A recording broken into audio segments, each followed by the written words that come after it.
What's up everybody and welcome back to another episode of Mike's Reef Tank. I've been on and off reefing for the past 20 years, so today I wanted to share some tips and knowledge I've learned on the way.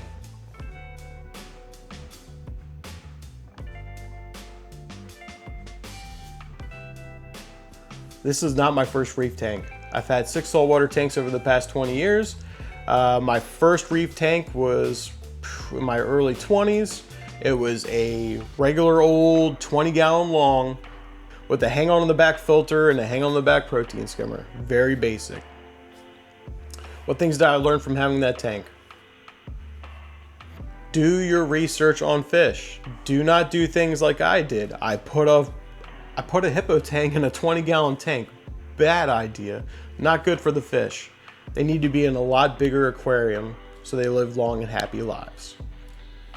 I put a serpent starfish in that aquarium. Usually they say those are okay in a 20-gallon, but if they don't have enough food source, they're gonna go out and find what they can to eat, right? So late one night I went to check on the tank, and guess what? The serpent starfish was eating my $20 porcelain crab. So just try to stay away from serpent stars for 20-gallon nanos, maybe a 40-gallon nano, something where it has more food source to eat, and not always the best idea to put something like that in a smaller aquarium. Speaking of starfish, the first starfish I ever bought for the aquarium, I did not drip acclimate that starfish.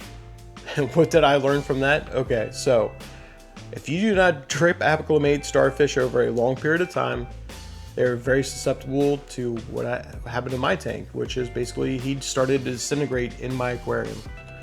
It was a very sad thing to do to that starfish, and I should have done more research, but back in the early 2000s, the internet wasn't as big as a source of information as it is now. You just relied a lot on books and asking local fish stores, and at the time I was timid, new to the hobby, and I didn't ask the right questions. Always make sure to ask the right questions. They're there to help you. They want you to succeed, just like everybody else in this hobby wants you to succeed and have a great tank. Lastly, I learned from that tank, it crashed on me, and the reason why it crashed on me, I believe, is I was living with friends and they were spraying some insecticide for flies. I think some got into the tank and it just completely crashed the tank. The water turned milk colored and I lost everything. And it was sad. It put me off for a couple years of having a reef tank. The second reef tank I had was a 75-gallon tank. Same thing, hang on the back filtration. I did not have a protein skimmer on this tank. Started with some star polyps. I learned some stuff from star polyps. So star polyps, GSP, green star polyps, they're aggressive and fast growing. And I put one straight on my rock and it took over the entire rock. It's hard to get off the rock. If you are thinking about GSP, make sure it's on an island so it doesn't take over all of your scape. I've seen a lot of people put it on the back wall, which I'm kind of thinking about because that would be kind of cool.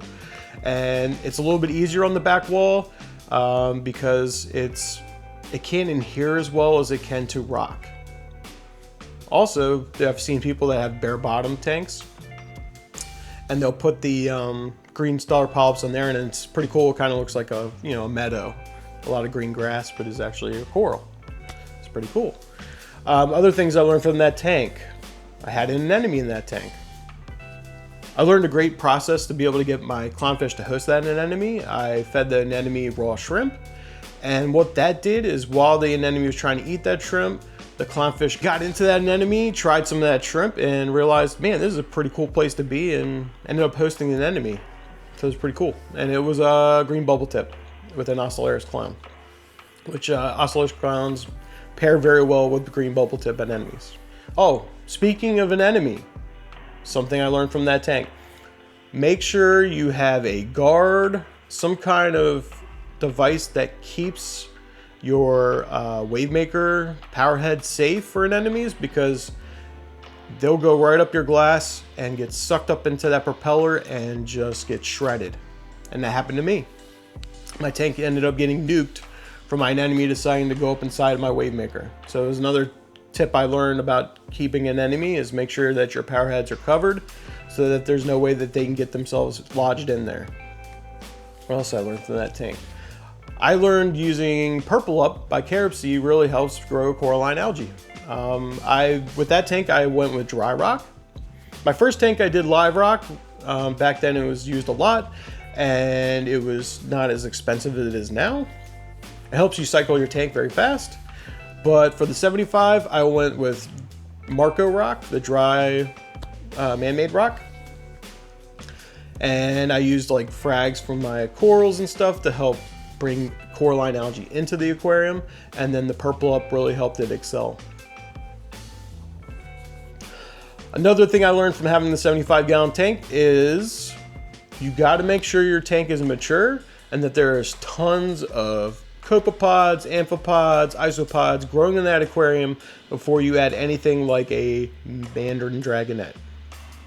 That is their only food source. I mean, you could try getting them on brine shrimp or a mysis shrimp, but they are going to go nipping around that aquarium looking for copepods.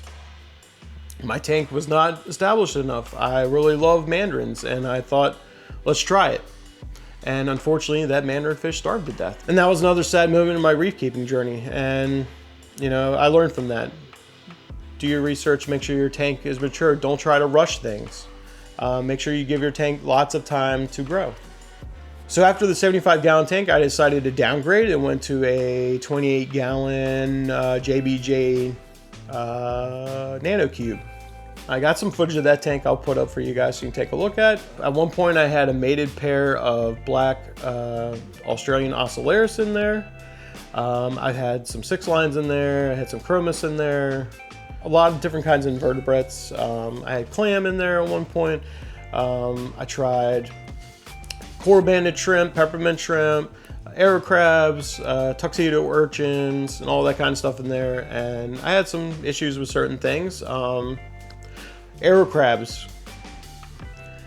Arrow crabs, if they don't have enough food source, will go eat other tank mates. And I caught my arrow crab eating one of my peppermint shrimp. So I haven't gotten arrow crab since then. Other things I learned from that aquarium. Sometimes mated pairs can get into a squabble and the female killed the male. So make sure to monitor and have a quarantine tank or some kind of tank aside in case you need to break them up. Give them some space. Other things I learned from that tank is I decided to do a bare bottom on that tank. So with bare bottom tanks, it can take longer to do the cycle. This one didn't because I moved the already, cultured rock from the 75 into the 28 gallon. So the cycle wasn't really as harsh as if I would have started brand new with a bare bottom. And the whole reason for that is because if you don't have sand in your aquarium, that's less surface area for the bacteria, the good bacteria to grow. So it takes a lot longer to cycle. But bare bottom does make it easier for maintenance. You're not having to gravel vac your sand. Or some people don't even do anything with their sand, they just let it be. So at one point, I decided to get into a fish only tank, and I did a 55-gallon fish only. In this tank, I had some chromis, I had a raccoon butterfly, and I had, I believe it was a yellow-eye coal tang. Maybe you guys can look at this footage I'm going to put up here and let me know exactly what kind of tang that is. And I liked it. I was able to have fish that I can't have in a reef aquarium because at number one, they might eat invertebrates, and number two, they might eat my corals. I ended up not having this fish only tank for an extended period of time because I had a really bad incident with ick. And all the fish in that aquarium died other than one chromis, which I ended up moving into my 28-gallon JBJ. I believe it came off the raccoon butterfly, not 100% sure. I got him from a live fish store that I usually don't shop at. And what I learned from this is if you don't know the process that the stores have and if they are quarantining their fish or not, it's a very good option to go ahead and set up your own quarantine tank and quarantine that fish. Make sure there's nothing on them. Treat them if they do have any kind of diseases before you put them into your main display. And that way they're not bringing that over to any other fish in the aquarium. So that was something big I learned from that aquarium, is to make sure that you do your quarantining. If you don't quarantine, you're risking your entire tank. Like I lost all of my fish. After breaking down the 55-gallon fish only tank, and the JBJ was starting to act up with the lighting and stuff, so I decided to change tanks, and I went to a Innovative Marine all-in-one 20-gallon.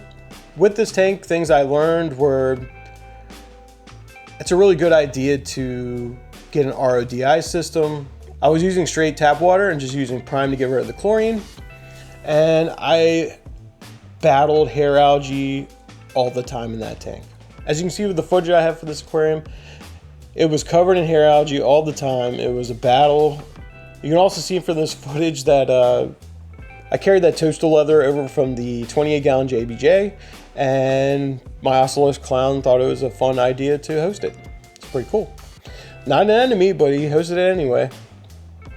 Other things I learned from this aquarium: keep up with your water changes. Don't get shellacked. Don't, just think, oh, I'll do that in another week. With these kind of aquariums, you got to keep up with water changes. It can definitely affect your corals because they're not, especially in reef tanks, if you're not putting in those special reef salts that come with the calcium, the magnesium, the corals won't grow right, or they'll get stressed out.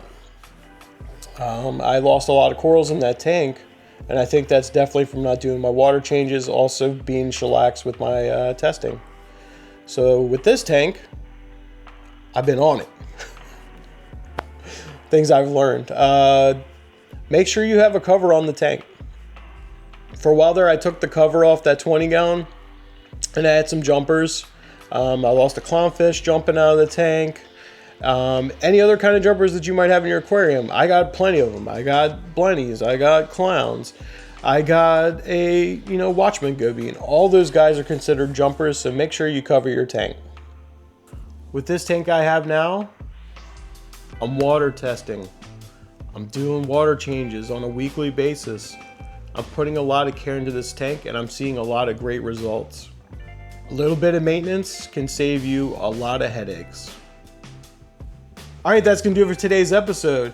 This was a fun one. I got to see my old tanks again. Thank you, Facebook, for holding on to those old videos so I could share them with you guys.